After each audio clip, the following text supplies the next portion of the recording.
There have been a lot of TV shows that have aired and either stayed or went throughout the last decade, and to say some of them have been of poor quality or have had pretty negative reception by both critics and the fans of the show alike would be a severe understatement.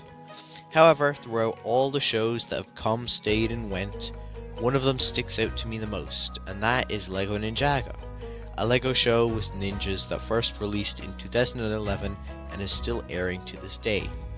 This show is technically classed as two shows from season 11 onwards by LEGO, however I'm going to be counting it as one show as I normally do, since it follows the same characters and is set in the same universe with many callbacks and plot points from past seasons, but we'll get into that last part later. Earlier this year, the show reached its 10-year anniversary, which is an amazing feat for the show, and today I will be explaining why it's stuck around for so long in so many fans' hearts, and I'll be diving into the magic and charm of the show in general. I've been planning on doing this video for a while, however I was holding off from making it until the Island and Seabound aired, so here it is. This video is my contribution to the show's 10-year anniversary, and me explaining what the show means to me and why I find it so different from other modern kids shows in this day and age. This is going to be one of my longer videos, so I suggest you stick around until the end. I put a lot of effort into this, both in the writing of the script and the editing of the video.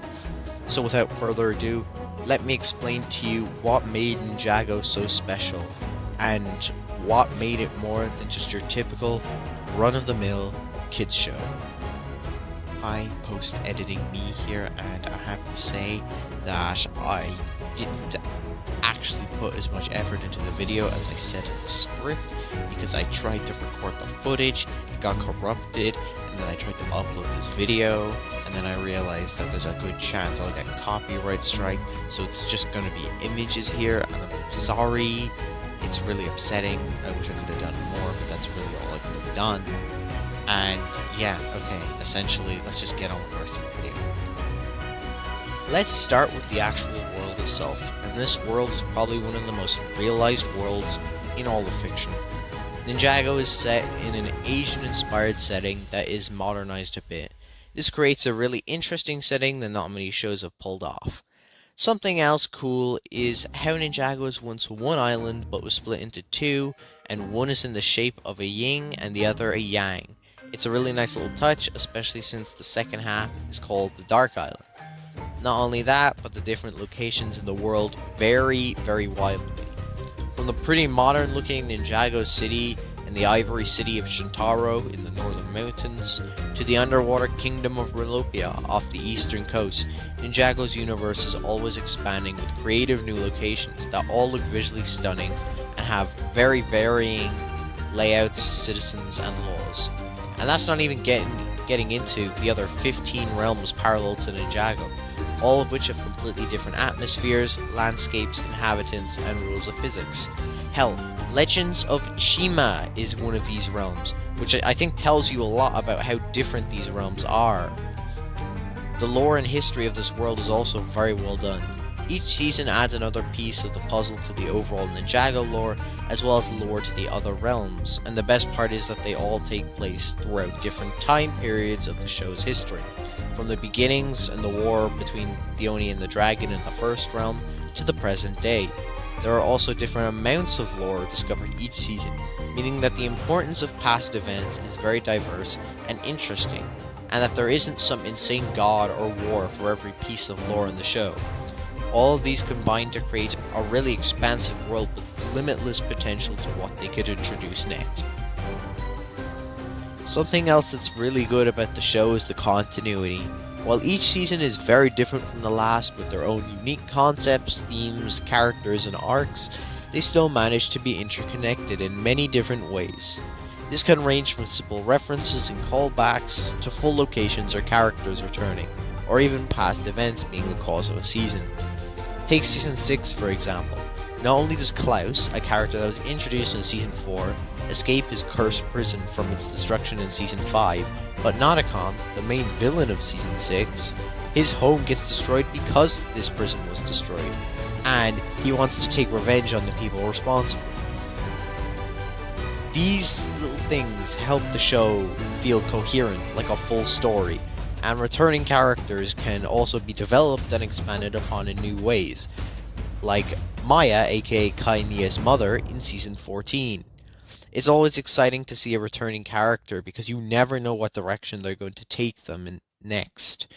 Lore can also be expanded upon in later seasons, like when Wojira is mentioned in Season 8 and we get to learn more about her in Season 14. Development and character growth can also be carried across multiple seasons too, like Wu's arc in Season 13, where he feels like he's useless after failing to accomplish much in Season 11 and 12, but I'll save that for later when I talk about the characters. And the best part about all of this is that no matter how high the amount of callbacks and references from older seasons are, each season still functions very well as a standalone story, and because of that, it's incredibly easy to actually get into the show, and you can watch newer seasons just fine. The only exception to this rule, I would say, is Season 9, because it is a direct continuation of 8 and ties into it so heavily, so it doesn't make any sense without watching 8 first, but that's the only exception. In short, Ninjago's continuity, despite it being sometimes lackluster, it's still really good. To end off this video, I will be talking about the characters, and oh boy are they characters. It's surprising that I've gone this far into the video without covering them, but I wanted to save the best until last. Each main character both adds something new to the team dynamic and is relatable in some way. Lloyd is the team leader and the person who's there to hold the team together. Jay is the jokester who tells jokes to cheer people up and to hide his own fears. Kai is the hothead who will always be the first to jump into action and protect his family. Cole is understanding and shows compassion to others when they're feeling down. Nia is strong-willed and will convince others to keep fighting even when all hope is lost. And Zane is smart who solves problems using logic. Despite being superpowered ninjas, all of these characters have flaws with them, which makes them so relatable, combined with going through relatable issues such as loss, abandonment, trauma, identity crisis, betrayal, PTSD, and learning the values of family. These characters also manage to avoid many tropey stereotypes, and even subvert these stereotypes in a lot of instances, which I really love. Each season focuses on a different member of the team and develops them in a very interesting way, as well as fleshing out dynamics with other characters, whether they be new or old. And this is all without even getting into the excellent cast of villains like Harumi or Moro, and side characters like Ronin and Akisha. Even the mentor figure, Master Wu, shows insecurities by feeling responsible for everything bad and blaming himself for it. The characters all feel like real people, which is why people love them and relate to them so much. The characters are by far the show's strongest attribute, and a huge reason fans keep coming back for more, to see what happens to their favorite character, and how they overcome their new struggles that they have to face. So, what's the takeaway from this video? Well, it's that differentiating yourself from everyone else and taking risks is the better option instead of sticking to what everyone else is doing and being the same. Ninjago is a show that takes a pretty basic concept that sounds like it's doomed to fail, and turns it on its head, creating a really well-made action-adventure show that has incredible character drama and subverts your expectations at every turn in an extremely satisfying way, despite the show being made to sell toys. Ninjago has had its fair share of ups and downs, and I won't deny that, but I would argue that even despite that, it's an incredible show, and I would also argue that Ninjago's lows are still better than most shows' highs. I may be a bit harsh on this show from time to time, but that's only because I want to see it do great things and make great content. I don't think I'd be here today and met many of my friends if it wasn't for the show, as weird as that sounds. After all, it was what inspired me to review media in a critical manner, and whenever I'd be sad or was going through a tough time in my life, I could always put on an episode or two and it would cheer me up at least a little. This franchise and its characters mean so much to so many people of so many different ages, myself included, and without it many people would not be the same as they are today, and I think that's what separates Ninjago from other kids shows and other shows in general, which is why it's one of my favorite shows of all time, and why I think it has a bright future still ahead of it.